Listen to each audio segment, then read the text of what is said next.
Hello students. आज हम start करने जा रहे हैं BSc second year fourth semester के केमिस्ट्री के यूनिट 3 के मोस्ट इम्पोर्टेंटेड क्वेश्चंस। लगभग इस वीडियो में हम 50 क्वेश्चंस कवर करेंगे जो आपके एग्ज़ाम में पहले भी आ चुके हैं और आगे आने वाले एग्ज़ाम्स में भी बहुत हेल्पफुल होंगे।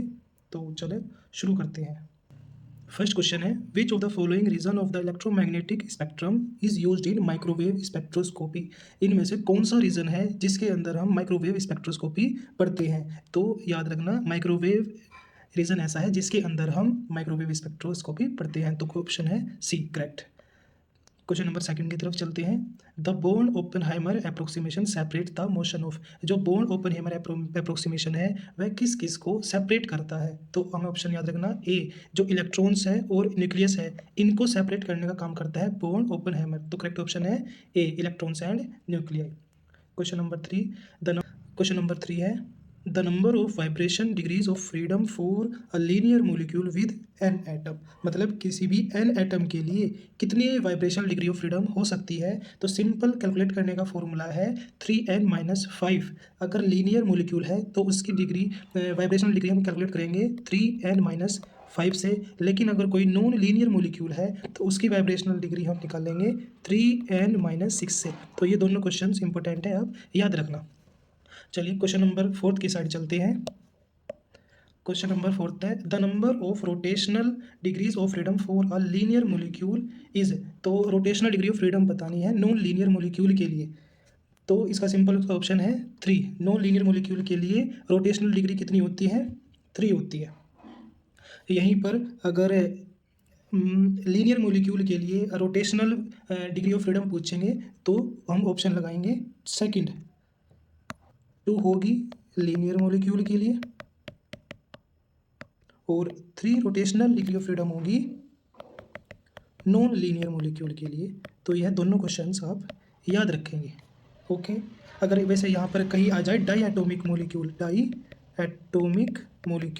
डाई एटोमिक मॉलिक्यूल के लिए जो रोटेशनल डिग्री ऑफ फ्रीडम होती है वह कितनी होती है? वह भी 2 ही होती है। तो कहीं पर अगर नॉन लीनियर मॉलिक्यूल आगे लिखा हुआ तो उसकी रोटेशनल डिग्री ऑफ फ्रीडम होगी 3। लेकिन अगर लीनियर मॉलिक्यूल के पूछेंगे तो 2 और डाई एटोमिक मॉलिक्यूल के लिए पूछेंगे वह भी 2 और मोनो एटोमिक के लिए पूछेंगे तो degree of rotational degree of freedom हो जाएगी 1।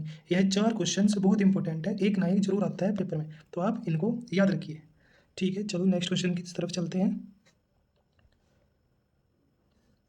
नेक्स्ट क्वेश्चन है, which of the following is a basic feature of spectrometer. Spectrometer का बेसिक फीचर क्या क्या है? तो स्पेक्ट्रोमीटर के बेसिक फीचर क्या क्या है? ऑप्शन ए है सैंपल होल्डर, ऑप्शन बी है रेडिएशन सोर्स, ऑप्शन सी है डिटेक्टर और डी है ऑल ऑफ दीज। तो स्पेक्ट्रोमीटर के अंदर सैंपल होल्डर भी होता है, रेडिएशन सोर्स भी होता है और डिटेक्टर भी होता है। ये सारी चीज़ें होनी बहुत ज़रूरी है, तो इसीलिए इसका ऑप्शन हो जाएगा करेक्ट ऑप्शन डी।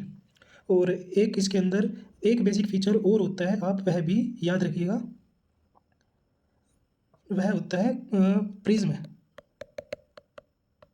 प्रिज्म काम करता है हमारा किसी भी जो लाइट होती है उसको मोनोक्रोमेटिक बनाने के लिए। अगर बहुत सारी वेवलेंथ की लाइट आ रही है, अगर हमें कोई एक ही वेवलेंथ की लाइट चाहिए तो हम वहाँ पर प्रिज्म लगा देते हैं जो लाइट को एक पर्टिकुलर वेवलेंथ के लिए यूज़ होगा। तो यहाँ पर प्रिज्म हमारा बहुत इंपॉर्टेंट है। तो अगले क्वेश्चन की साइड चलते हैं। The energy levels of the rigid atomic rotor are given by. तो यह सिंपल सा फॉर्मूला है, किसी भी रिजिड डाई एटोमिक रोटर के लिए अगर एनर्जी लेवल निकालना है तो उसका सिंपल सा फॉर्मूला है, ये आप याद रखिएगा, ई जे इक्वल्स टू h²/8π² और ब्रैकेट में j+1। चलिए नेक्स्ट क्वेश्चन की तरफ चलते हैं। The selection rule for rotational transition in a di atomic molecule. यह मोस्ट इंपॉर्टेंट क्वेश्चन है, पहले भी आपकी परीक्षा में एग्जाम में पूछा गया है। तो इसका करेक्ट ऑप्शन है बी। तो डेल्टा जे की वैल्यू कितनी होनी चाहिए? +-1 होनी चाहिए। चलिए नेक्स्ट क्वेश्चन की साइड चलते हैं। Question number 8, the space between consecutive lines in the rotational spectrum of a rigid diatomic rotor is. दो कंजिक्यूटिव लाइन के बीच का जो स्पेस होता है रोटेशनल स्पेक्ट्रम में वह किससे डिनोट करते हैं? तो वह किससे डिनोट करते हैं? वह 2b से डिनोट करते हैं। तो हमारा करेक्ट ऑप्शन हो जाएगा ऑप्शन सेकंड। चलिए नेक्स्ट क्वेश्चन की साइड चलते हैं। तो इसका करेक्ट ऑप्शन था 2b। The intensity of rotational spectral line is influenced by, जो रोटेशनल स्पेक्ट्रल लाइन होती है उनकी जो इंटेंसिटी होती है वह किस किस से इन्फ्लुएंस हो सकती है। ऑप्शन है population of energy level, option B है transition dipole moment, option C है डीजेनरेसी ऑफ एनर्जी लेवल। तो इंटेंसिटी को इन्फ्लुएंस ये तीनों चीज़ करती है, पॉपुलेशन ऑफ एनर्जी लेवल भी, ट्रांजिशन ऑफ डाइपोल मोमेंट भी और डीजेनरेसी ऑफ एनर्जी लेवल। तो इसलिए इसका करेक्ट ऑप्शन हो जाएगा ऑप्शन नंबर डी। तो करेक्ट ऑप्शन है इसका ऑप्शन नंबर डी। क्वेश्चन 10 की साइड चलते हैं। The population of rotational energy level is govern by, यह भी इंपॉर्टेंट क्वेश्चन है, आप जरूर याद रखना इसको। जो मैक्सवेल बोल्ट्जमैन डिस्ट्रीब्यूशन है वह बताता है the population of a rotational energy level is, ठीक है। तो ऑप्शन नंबर है सी, मैक्सवेल बोल्ट्जमैन डिस्ट्रीब्यूशन। अपने नेक्स्ट क्वेश्चन की साइड चलते हैं। Infrared spectroscopy deals with transition between, जो इंफ्रारेड स्पेक्ट्रोस्कोपी होती है वह किन किन के बीच में डील्स करती है। तो यह किसके बीच में डील करती है, यह वाइब्रेशनल एनर्जी लेवल के बीच में डील करती है। तो ऑप्शन नंबर हो जाएगा सी, करेक्ट ऑप्शन हो जाएगा हमारा। ओके, तो सी क्या है, करेक्ट ऑप्शन है। नेक्स्ट क्वेश्चन की साइड चलते हैं। The energy level of a simple harmonic oscillator are given by, कोई भी सिंपल हार्मोनिक ऑसिलेटर है उसका अगर एनर्जी लेवल निकालना है तो उसके लिए सिंपल फॉर्मूला है, यह है आपका ऑप्शन नंबर ए। ओके, क्वेश्चन 18 की साइड चलते हैं। The selection rule for vibrational transition in a di atomic molecule, या फिर हार्मोनिक ऑसिलेटर, जो सिलेक्शन रूल होता है ट्रांजिशन वाइब्रेशनल ट्रांजिशन के लिए वह क्या होता है। तो इसका ऑप्शन है del v is equals to +-1, यह है आप याद रखेंगे। और सिलेक्शन रूल वाइब्रेशनल एनर्जी के लिए भी यही था +-1, ठीक है। नेक्स्ट क्वेश्चन की साइड चलते हैं। इसका ऑप्शन था B. For a molecule to be I R active it must have, किसी भी मोलिक्यूल के लिए आई आर एक्टिव होना, अगर कोई भी मोलिक्यूल आई आर एक्टिव है तो वह क्या होना चाहिए। आई आर मतलब इंफ्रारेड, आई आर का यहाँ क्या मतलब है, इंफ्रारेड। अगर इंफ्रारेड का मतलब इंफ्रारेड होने के लिए उसके पास क्या क्या होना चाहिए। तो ऑप्शन है permanent dipole moment, option B है change in dipole moment during vibration, high molecular weight, option D है सिमेट्रिकल स्ट्रक्चर। तो किसी भी आई आर एक्टिव मोलिक्यूल को होने के लिए उसके पास डाइपोल मोमेंट में चेंज होना बहुत जरूरी है वाइब्रेशन के टाइम। तो वाइब्रेशन के टाइम अगर डाइपोल मोमेंट में चेंज हो रहा है तो मतलब वह मोलिक्यूल आई आर एक्टिव है। तो इसका करेक्ट ऑप्शन हो जाएगा ऑप्शन बी। चलिए नेक्स्ट क्वेश्चन की साइड चलते हैं। The fundamental vibrational frequency correspond to the transition form, जो फंडामेंटल वाइब्रेशन फ्रीक्वेंसी है वह किसके corresponding है, वह corresponding है V=0 टू V=1। यह सिंपल क्वेश्चन है, आप इसको याद रखेंगे, डायरेक्ट आपके क्वेश्चन पेपर में पूछा जा सकता है, ठीक है। तो करेक्ट ऑप्शन है B. Question number 21। The force constant K is measure of the, जो फोर्स कांस्टेंट के है वह क्या मेजर करता है। तो सिंपल तुम्हें याद रखना है, जो फोर्स कांस्टेंट है वह बॉन्ड की स्ट्रेंथ को मेजर करता है। मतलब एक कार्बन और कार्बन है, इनका जो बीच में बॉन्ड है उसकी जो स्ट्रेंथ होगी उसको मेजर करता है फोर्स कांस्टेंट के। तो ऑप्शन नंबर बी करेक्ट हो जाएगा। नेक्स्ट क्वेश्चन की साइड चलते हैं।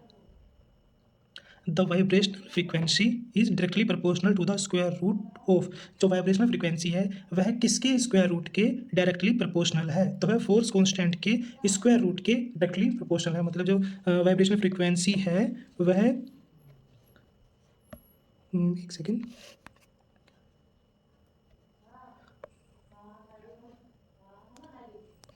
वह डायरेक्टली प्रोपोर्शनल है स्क्वायर रूट ऑफ के, ये हमको याद रखना है।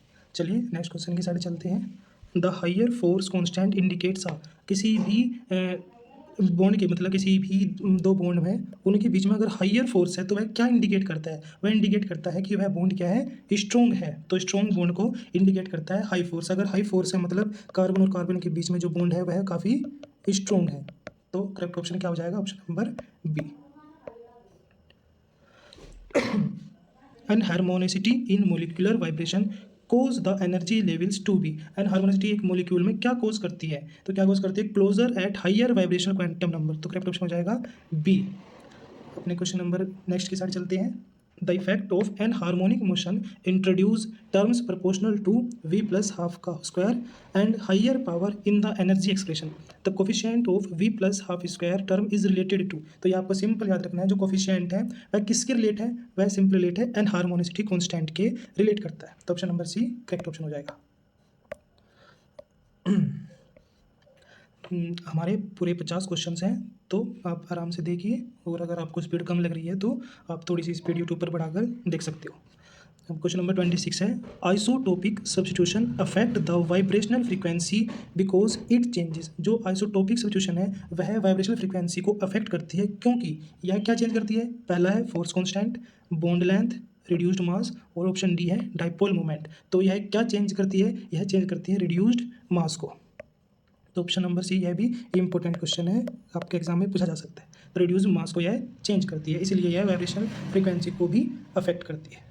क्वेश्चन नंबर 27 की साइड चलते हैं। The vibrational frequency of a diatomic molecule is inversely proportional to the square root of its. जो वाइब्रेशनल फ्रीक्वेंसी है किसी भी डाइएटोमिक मोलिक्यूल के, वह किसके स्क्वायर रूट के इनवर्सली प्रोपोर्शनल होती है? तो आपको याद रखना है, जो वाइब्रेशनल फ्रीक्वेंसी है वह इनवर्सली प्रोपोर्शनल होती है स्क्वायर रूट ऑफ रिड्यूस्ड मास के, रिड्यूस्ड मास के स्क्वायर रूट के इनवर्सली प्रोपोर्शनल होती है। तो ये ऑप्शन है हमारा सी। तो ऑप्शन सी हमारा क्या है? करेक्ट ऑप्शन है।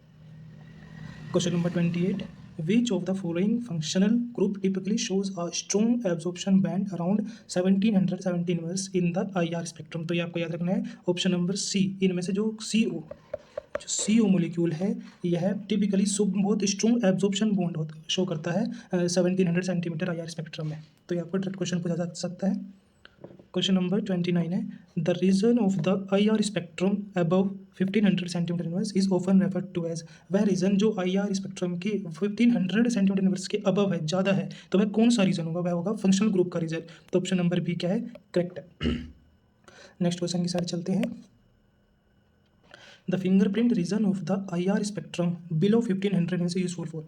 जो फिंगरप्रिंट रीजन होगा IR स्पेक्ट्रम के बिलो, मतलब 1500 से कम, वह कौन सा होगा? वह क्या बताएगा? वह बताएगा डिस्टिंग्विश बिटवीन सिमिलर मोलिक्यूल, कि सिमिलर जो मोलिक्यूल्स है उनके बीच में क्या थोड़ा बहुत डिफरेंस है, उनको बताएगा बिलो 1500। तो ऑप्शन बी क्या हो जाएगा? करेक्ट ऑप्शन हो जाएगा। नेक्स्ट क्वेश्चन की साइड चलते हैं। The total energy of a diatomic molecule can be approximately as the sum of। तो इसका करेक्ट ऑप्शन हो जाएगा सी, इलेक्ट्रॉनिक, वाइब्रेशनल एंड रोटेशनल। जो टोटल एनर्जी है किसी भी डायटोमिक मोलिक्यूल की, वह उसकी electronic energy plus vibrational energy और रोटेशनल एनर्जी के सम के इक्वल होती है। यह भी बहुत आपका इंपॉर्टेंट क्वेश्चन है। तो ऑप्शन सी क्या हो जाएगा? करेक्ट ऑप्शन हो जाएगा। Rotational fine structure is observe in rotational fine structure किन में ऑब्जर्व की जाती है? तो ये ऑब्जर्व होती है vibrational spectra of diatomic molecule. या डायरेक्ट क्वेश्चन पूछे जाएंगे तो आप इनको जरूर याद रखिएगा। The P branch in a vibration rotation spectrum correspond to the transition with. तो इसका ऑप्शन है बी। नेक्स्ट क्वेश्चन से चलते हैं। R branch in a vibration rotation spectrum correspond to the transaction with. तो यह किसी की ट्रांजिशन होगी? Option number A, delta J equals to +1 के। क्वेश्चन नंबर नेक्स्ट साइड चलते हैं। The Q branch is observe in vibrational spectra of. तो symmetrical top molecule, इसका ऑप्शन नंबर है सी। नेक्स्ट क्वेश्चन की साइड चलते हैं। The intensity of lines in P and R branch of vibrational rotational spectrum depends on. यह किस पर depend करती है? तो यह किस पर डिपेंड करती है? Population of initial rotational levels पर यह डिपेंड करती है। तो ऑप्शन नंबर सी क्या हो जाएगा? करेक्ट ऑप्शन हो जाएगा। क्वेश्चन नंबर 37 की साइड चलते हैं। The zero point energy of a simple harmonic oscillator is. Simple harmonic oscillator की जीरो पॉइंट एनर्जी को क्या कहते हैं? तो ऑप्शन नंबर बी हो जाएगा। ठीक है, यह डायरेक्ट क्वेश्चन पूछा जा सकता है। क्वेश्चन नंबर 38 की साइड चलते हैं। Overtones in vibrational spectra arise from transition. Overtones in vibrational spectra कहाँ से अराइज होता है? तो यह अराइज होता है डेल्टा वी की वैल्यू जब +-2, +-3, सो ऑन चलती है। तो ऑप्शन बी क्या है? करेक्ट ऑप्शन है। नेक्स्ट क्वेश्चन की साइड चलते हैं। Combinations bond in vibrational spectra arise from transition where two or more vibration modes are changes simultaneously। तो कॉम्बिनेशन बैंड कब देखने को मिलते हैं? जब दो या दो से अधिक वाइब्रेशन मोड्स एक साथ चेंज होंगे। तो ऑप्शन नंबर बी क्या हो जाएगा? करेक्ट ऑप्शन हो जाएगा। क्वेश्चन नंबर 40 की साइड चलते हैं। Fermi resonance occurs when. Fermi resonance कब होता है? तो फर्मी रेजोनेंस होता है जब टू वाइब्रेशन लेवल जिनका सिमिलर एनर्जी हो और सेम ही उनकी क्या हो? सिमेट्री हो। तो हमको क्या देखने को मिलता है? फर्मी रेजोनेंस देखने को मिलता है। तो ऑप्शन नंबर बी हो जाएगा correct option, option number B. अब हमारे 41 क्वेश्चन पर चलते हैं। The function of monochromator in a spectrometer is. मैंने अभी पीछे क्वेश्चन में बताया था मोनोक्रोमेटर जैसे कि प्रिज्म, क्या था? प्रिज्म, इनका क्या फंक्शन होता है? तो इनका फंक्शन होता है जो डिफरेंट वेवलेंथ आती है उनको सेपरेट करने का। मान ली देखो, एक ये लाइट सोर्स है, इससे हर तरह की लाइट निकलती है। अगर हम यहाँ पर प्रिज्म लगा देंगे तो अलग अलग 7 तरह की वेवलेंथ हमें मिल जाएगी, जिनको हम विबग्योर के नाम से भी जानते हैं। विबग्योर अब हमें इसमें जो भी लाइट चाहिएगी हम उस लाइट को आगे बढ़ा के यहाँ पर स्लिट लगा देंगे। तो यही मोनोक्रोमेटर का काम होता है, किसी भी वेवलेंथ को सेपरेट करना अपनी वाइट लाइट में से। तो ठीक है, इसका ऑप्शन नंबर हो जाएगा, करेक्ट ऑप्शन हो जाएगा बी। काफ़ी इंपॉर्टेंट क्वेश्चन है, आपके एग्जाम में पूछा जा सकता है। A common radiation source in infrared spectroscopy is, infrared spectroscopy में हम कौन सा रेडिएशन सोर्स, मतलब जिससे लाइट निकलेगी, कौन सा सोर्स यूज़ करते हैं? तो आप याद रखिएगा, ग्लोबल सोर्स को हम यूज़ करते हैं इंफ्रारेड स्पेक्ट्रोस्कोपी में। नेक्स्ट क्वेश्चन की साइड चलते हैं। A common detector in infrared spectroscopy is, कौन सा डिटेक्टर हम यूज़ करेंगे इंफ्रारेड स्पेक्ट्रोस्कोपी में? तो हम यूज़ करेंगे थर्मोकपल और बोलोमीटर। ठीक है, ऑप्शन नंबर सी क्या है, करेक्ट ऑप्शन है। क्वेश्चन नंबर 4 की साइड चलते हैं, 44 sorry. The resolution of a spectrometer refers to its ability to, जो स्पेक्ट्रोमीटर की रिजोल्यूशन होती है वह क्या, उसकी कौन सी एबिलिटी बताती है? तो वह उसकी एबिलिटी बताती है कि दो स्पेक्ट्रल लाइन के बीच को कितना सेपरेट करके वह दिखा सकती है। तो separate closely spaced spectral line, option B क्या हो जाएगा, करेक्ट ऑप्शन हो जाएगा। अपने नेक्स्ट क्वेश्चन की ओर चलते हैं। फोरियर ट्रांसफॉर्म इंफ्रारेड या फिर FTIR spectrometer offer advantages such as, या क्या क्या एडवांटेजेस हमें मिलते हैं FTIR स्पेक्ट्रोमीटर्स के? तो इसका सिंपल सा है, यह जो भी डाटा है उसको फास्टर कैलकुलेट करती है, तो faster data acquisition. Option number B क्या हो जाएगा, करेक्ट ऑप्शन हो जाएगा। 46 क्वेश्चन की साइड चलते हैं। A try atomic linear molecule like CO2 has many vibrational nodes. Sorry, जो CO2 एक ट्राई मोलिकुलर है, देखो जो CO2 है वह एक ट्राई मोलिकुलर है और लीनियर है, तो यह कितने वाइब्रेशनल नोड शो करेगा? तो देखो हमने अभी पीछे पढ़ा था, जो वाइब्रेशनल नोड निकालने का फॉर्मूला है वह देखो 3n-5। CO2 मोलिक्यूल है, तो एटम कितने हो जाएंगे, 3, 1 2 3, तो यानी कि वैल्यू रखेंगे हम 3-5, तो 3 3 9-5, तो 9-5 कितने होंगे, 4, तो 4 वाइब्रेशन नोड्स होते हैं। तो ऑप्शन नंबर डी का 4 ईयर, ऑप्शन नंबर डी हमारा क्या हो जाएगा, करेक्ट ऑप्शन हो जाएगा। 47 क्वेश्चन नंबर 47 चलते हैं। A try atomic non linear molecule like H2 has how many vibrational node? अगर देखो नॉन लीनियर मोलिक्यूल है तो उसके लिए हमने फॉर्मूला पढ़ा था 3n-6, तो 3 × n, यहाँ कितने आइटम है, देखो 2 हाइड्रोजन है और 1 ऑक्सीजन है, तो टोटल आइटम कितने हो जाएंगे, 3 हो जाएंगे, तो यानी कि वैल्यू यहाँ कितनी है, 3 है, तो 3 है -6, तो 3 3 9 -6 कितने हो जाएंगे, 3, तो टोटल वाइब्रेशनल नोड्स कितने हो जाएंगे H2 मोलिक्यूल के लिए, 3 हो जाएंगे, तो ऑप्शन नंबर सी हो जाएगा करेक्ट ऑप्शन। फिर नेक्स्ट क्वेश्चन की साइड चलते हैं। Total number of degrees of freedom for a molecule with n atom, किसी देखो अभी हमने फॉर्मूला पढ़ा, अगर n एटम है तो उसका डिग्री ऑफ फ्रीडम निकालने का सिंपल फॉर्मूला है 3n, तो ऑप्शन नंबर बी क्या हो जाएगा, करेक्ट ऑप्शन हो जाएगा। For a di atomic molecule, कोई भी डाई एटोमिक मोलिक्यूल है उसके लिए ट्रांसलेशन, रोटेशनल और वाइब्रेशनल डिग्री कितनी होगी? चलिए, तो उसके लिए 3 तो होगी ट्रांजिशनल, 2 होगी रोटेशनल और 1 होगी वाइब्रेशनल डिग्री ऑफ फ्रीडम, तो ऑप्शन नंबर हो जाएगा करेक्ट ऑप्शन हो जाएगा। अपने लास्ट क्वेश्चन की साइड चलते हैं। The number of rotational degree of freedom for a linear molecule, कोई भी लीनियर मोलिक्यूल है उसके अंदर कितनी रोटेशनल डिग्री होंगी? मैंने अभी पीछे भी लिखवाया था, लीनियर मोलिक्यूल के लिए डिग्री, रोटेशनल डिग्री होती है 2, और नॉन लीनियर मोलिक्यूल के लिए रोटेशनल डिग्री होती है 3, तो आप याद रखेंगे, यहाँ लीनियर मोलिक्यूल पूछा तो ऑप्शन होगा 2B। तो आई होप आपको लेक्चर अच्छा लगा होगा, कमेंट करिए, हम और भी वीडियो लेकर आएंगे। थैंक यू, प्लीज़ सब्सक्राइब करिए, लाइक करिए।